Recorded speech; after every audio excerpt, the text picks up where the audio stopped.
जय हिंद दोस्तों। आपका एक बार फिर स्वागत है हमारे यूट्यूब चैनल कमल इलेक्ट्रिकल्स में। तो दोस्तों यह है ITI फर्स्ट ईयर की चौथी क्लास है जो कि पूरी तरह निम्मी पर आधारित है। अगर आपको हमारे पढ़ाने का तरीका और क्वेश्चन समझाने का तरीका पसंद आए तो हमारे चैनल को सब्सक्राइब करें और हमारे वीडियो को ज़्यादा से ज़्यादा शेयर करें, कमेंट करें। तो चलिए चलते हैं हम अपने पहले क्वेश्चन की तरफ। हमारा पहला क्वेश्चन है, परिपथ की कुल संधारित्र की गणना कीजिए। ये जो सर्किट में लगे हुए संधारित्र हैं, हमें इस सर्किट का कुल संधारित्र का मान निकालना है।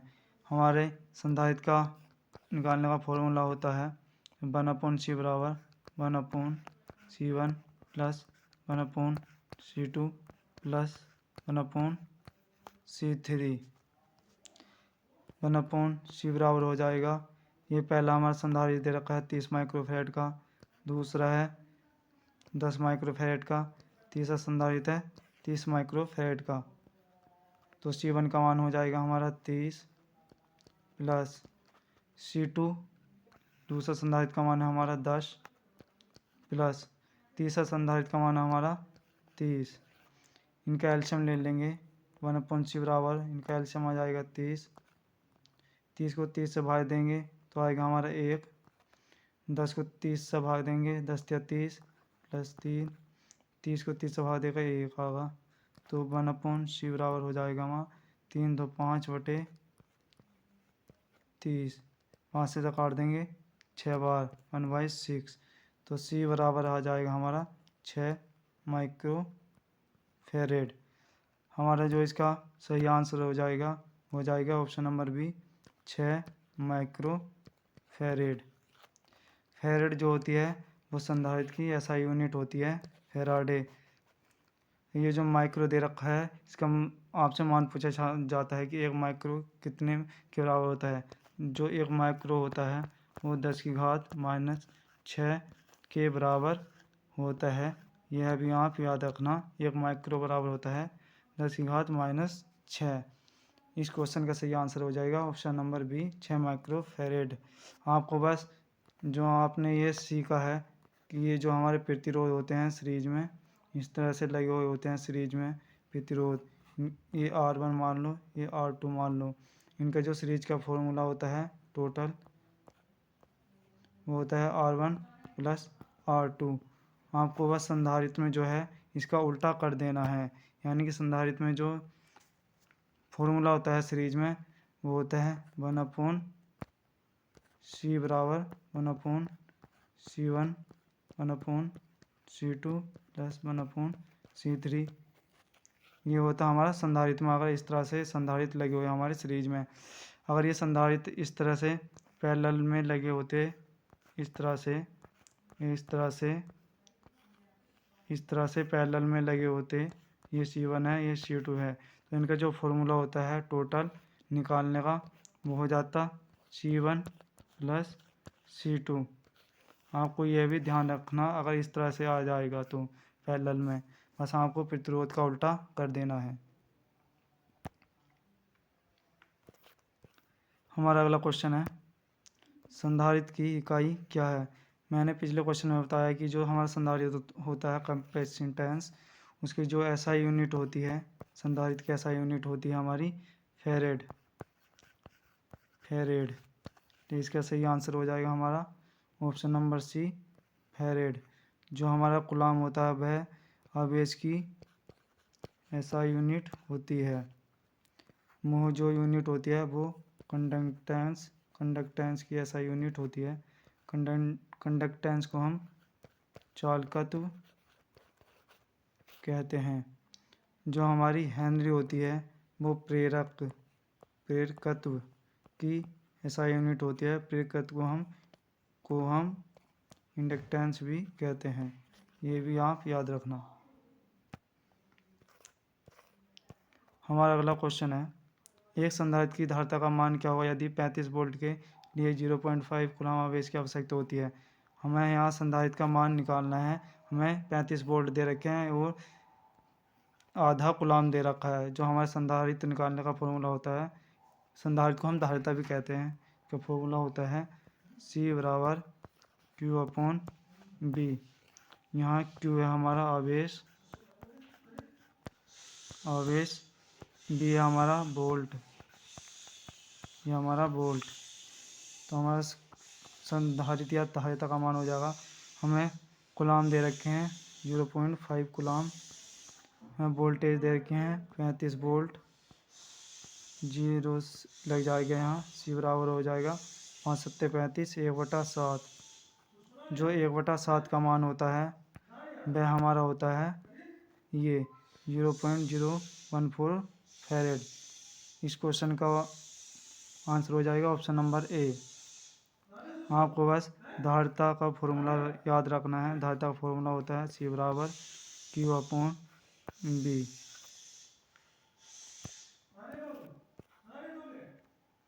हमारा अगला क्वेश्चन है, संधारित्र के मान को कैसे कम किया जा सकता है।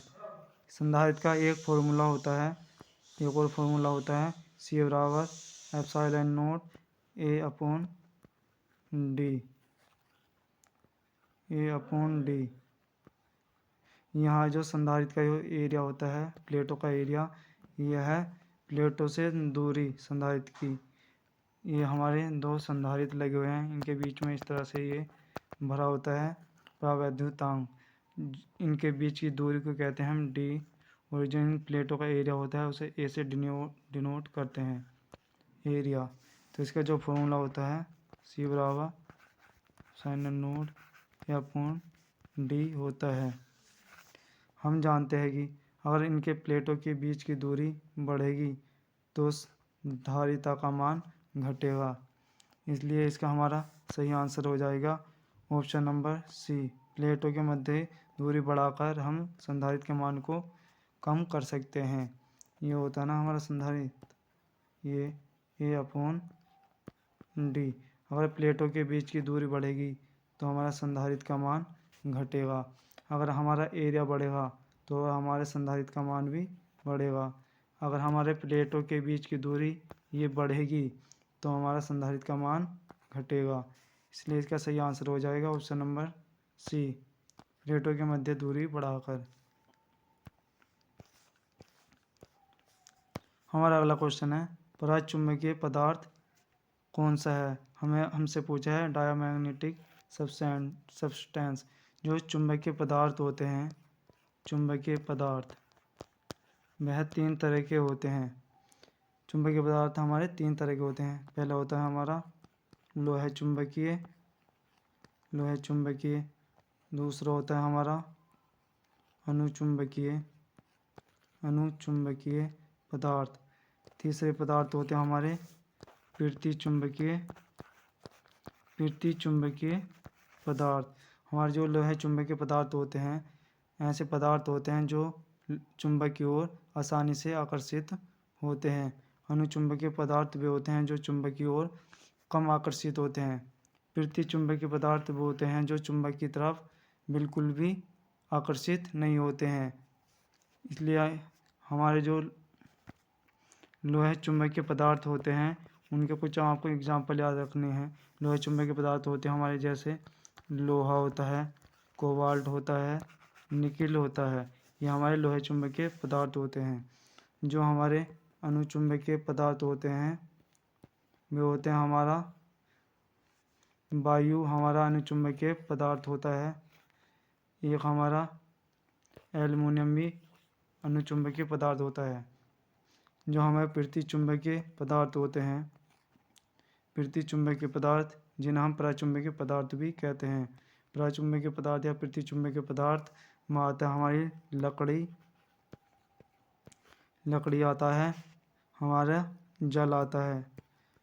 तो हमसे यहाँ पूछा गया हमारा पराचुंबकीय पदार्थ यानी कि पृथ्वी चुंबकीय पदार्थ। जो हमारा इसमें पृथ्वी चुंबकीय पदार्थ होगा वह है ऑप्शन नंबर सी, जल। वायु जो है हमारा वो है अनुचुंबकीय पदार्थ। प्लेटिनम जो है हमारा ये है हमारा अनुचुंबकीय पदार्थ। जो इस्पात है हमारा, इस्पात जो है हमारा लोह चुंबकीय पदार्थ है।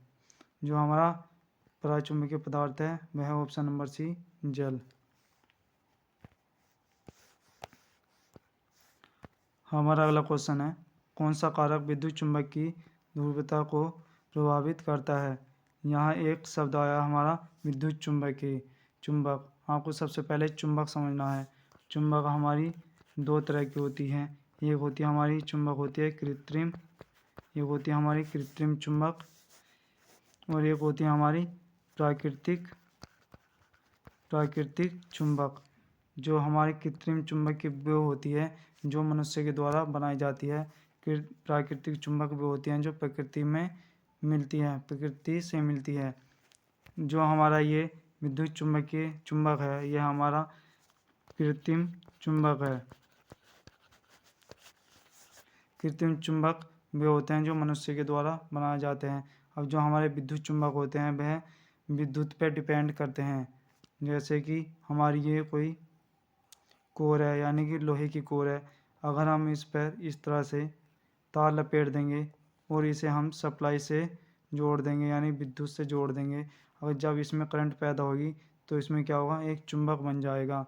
तो विद्युत चुंबक वे पदार्थ होते हैं जो विद्युत के द्वारा चुंबकीय क्षेत्र उत्पन्न करते हैं। अब आपको समझना है कि चुंबक के पोल क्या होते हैं।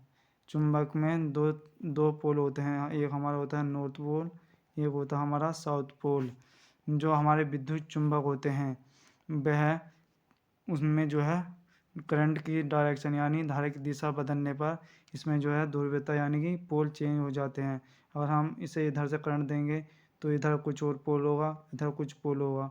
अगर हम इधर से इसे सप्लाई देंगे, करंट देंगे, तो इधर कुछ और पोल बन जाएगा, इधर दूसरा पोल बन जाएगा।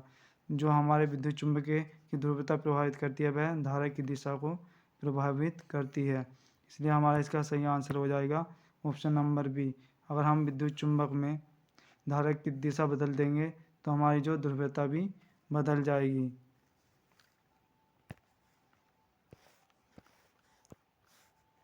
हमारा अगला क्वेश्चन है चुंबकीय वाहक बल की इकाई क्या है। चुंबकीय वाहक बल को हम एमएफ भी कहते हैं। एमएफ की इकाई होती है मैग्नेटिक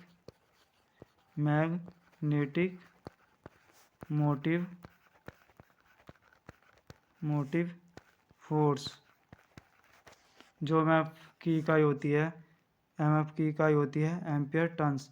एमएफ का फॉर्मूला होता है इस तरह से, एमएफ का फॉर्मूला होता है एम्पियर इंटू एन। एन क्या है, टर्न की संख्या यानी फेरों की संख्या, तो इसलिए इसकी इकाई हो जाएगी एम्पियर टर्न्स।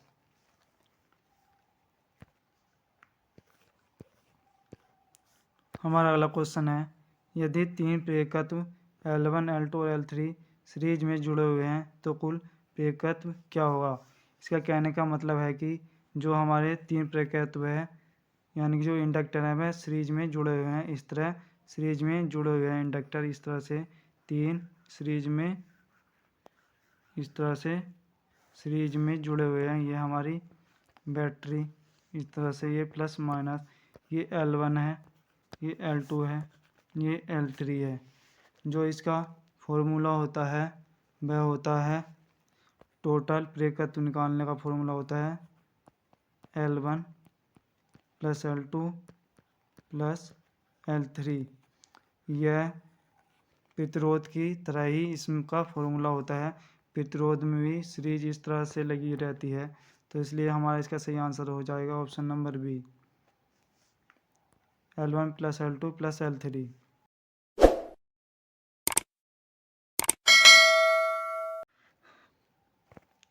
हमारा अगला क्वेश्चन है परमियंस की इकाई क्या है। What is the unit of परमियंस। इसका सही आंसर है ऑप्शन नंबर बी, वेबर प्रति एम्पियर टर्न्स। इसका मतलब होता है कि परमियंस का फॉर्मूला होता है वेबर बटे एम्पियर इंटू टर्न्स। यह हमारा परमियंस का फॉर्मूला होता है।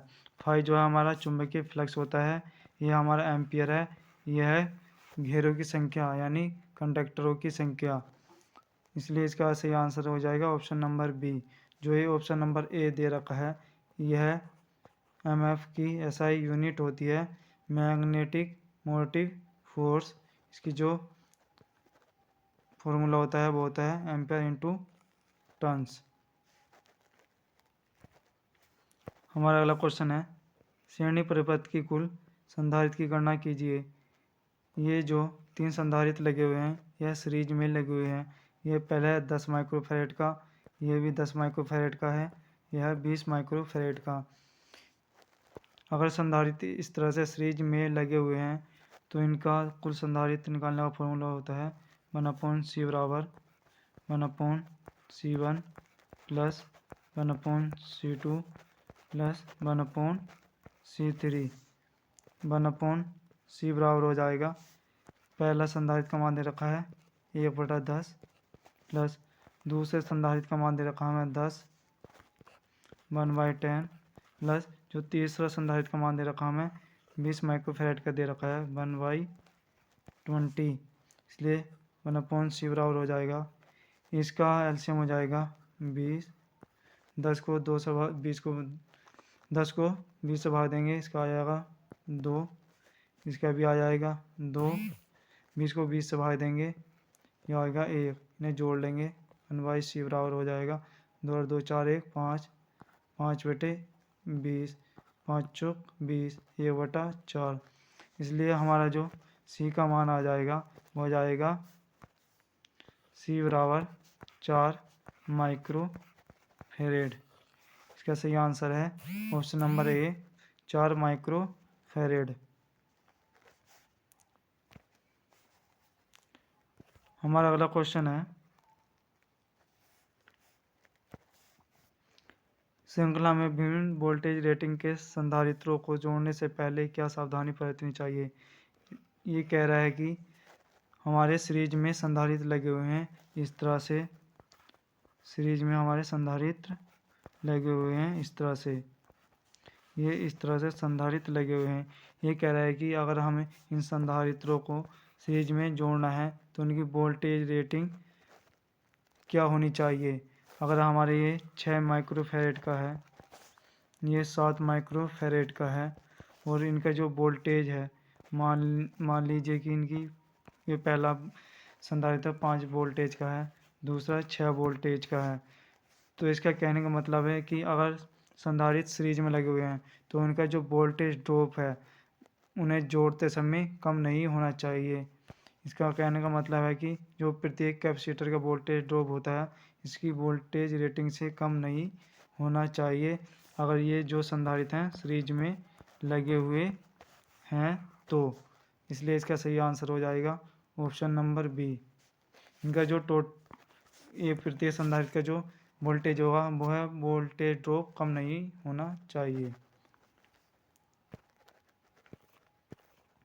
हमारा अगला क्वेश्चन है कौन सा पदार्थ अनुचुंबकीय पदार्थ है, पैरामैग्नेटिक पदार्थ है। मैंने आपको बताया कि पदार्थ दो तरह के होते हैं, चुंबकीय पदार्थ दो तरह के होते हैं। पहले पदार्थ होते हैं लोह चुंबकीय, दूसरे होते हैं अनुचुंबकीय, तीसरे होते हैं हमारे पृथ्वी चुंबकीय पदार्थ। जो लोह चुंबकीय पदार्थ होते हैं वे होते हैं हमारे निकिल, कोबाल्ट, आयरन, बिस्मिथ। जो हमारे अनुचुंबकीय पदार्थ होते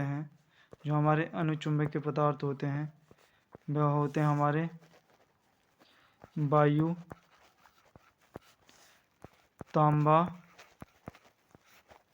यह होते हैं। तो हमसे पूछा गया अनुचुंबकीय पदार्थ, इसलिए इसका सही आंसर हो जाएगा ऑप्शन नंबर बी तांबा। जो ग्रेफाइट दे रखा है यह हमारा पृथ्वी चुंबकीय पदार्थ है, डायमैग्नेटिक पदार्थ है। जो हमारा बिस्मिथ है यह हमारा जो है लोहे चुंबकीय पदार्थ है, फेरोमैग्नेटिक है। इसलिए इसका सही आंसर हो जाएगा ऑप्शन नंबर बी अनुचुंबकीय पदार्थ है हमारा तांबा।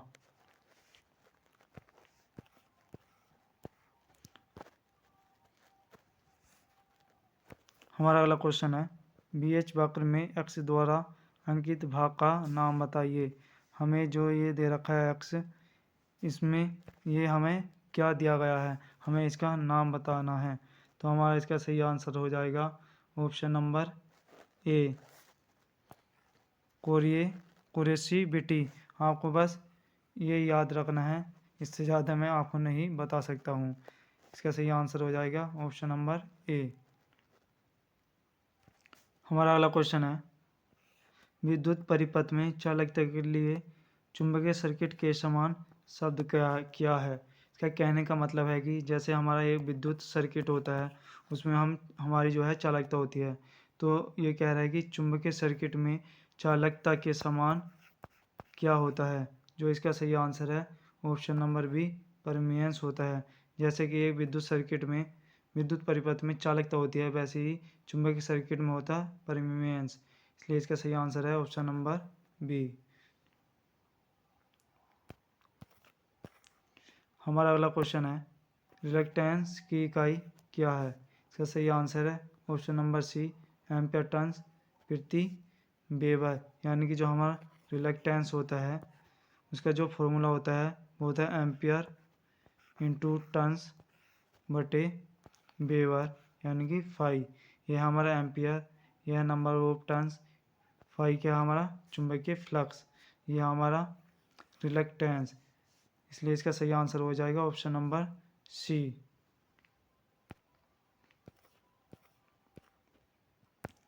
हमारा अगला क्वेश्चन है, यदि विद्युत आवेश Q है और वोल्टेज भी है तो धारिता C क्या होगी। यानी कि हमसे पूछ रहा है ये संधारित्र का फॉर्मूला। तो संधारित्र या धारिता का फॉर्मूला होता है हमारा C बराबर Q/B। यहाँ Q है हमारा आवेश, जिसे हम इंग्लिश में चार्ज भी कहते हैं। B क्या हमारा वोल्ट है, यानी कि वोल्टेज है। तो इसलिए इसका सही आंसर हो जाएगा ऑप्शन नंबर ए, C बराबर Q/B। आपको एक Q का फॉर्मूला भी याद रखना है, यानी कि आवेश का फॉर्मूला याद रखना है। आवेश का फॉर्मूला होता है Q बराबर धारा इंटू समय, यानी कि Q बराबर IT।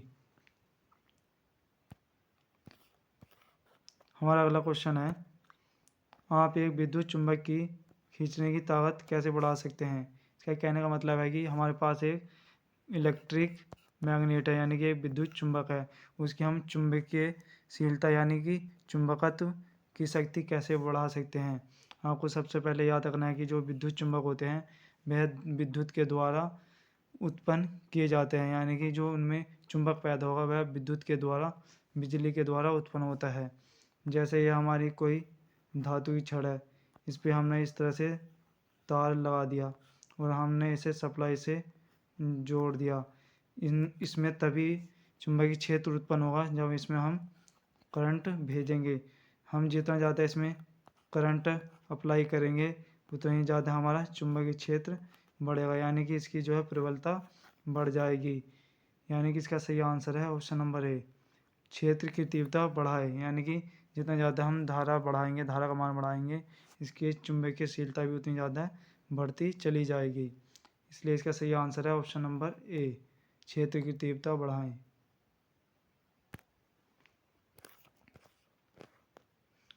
हमारा अगला क्वेश्चन है, फ्लक्स घनत्व तो हमेशा चुंबकीय बल से पीछे रहता है, किसको परिभाषित करता है। हमारा जो यहाँ फ्लक्स घनत्व यानी फ्लक्स डेंसिटी को हम चुंबकीय क्षेत्र भी कहते हैं। इसका सही आंसर हो जाएगा ऑप्शन नंबर ए, हिस्टेरेसिस।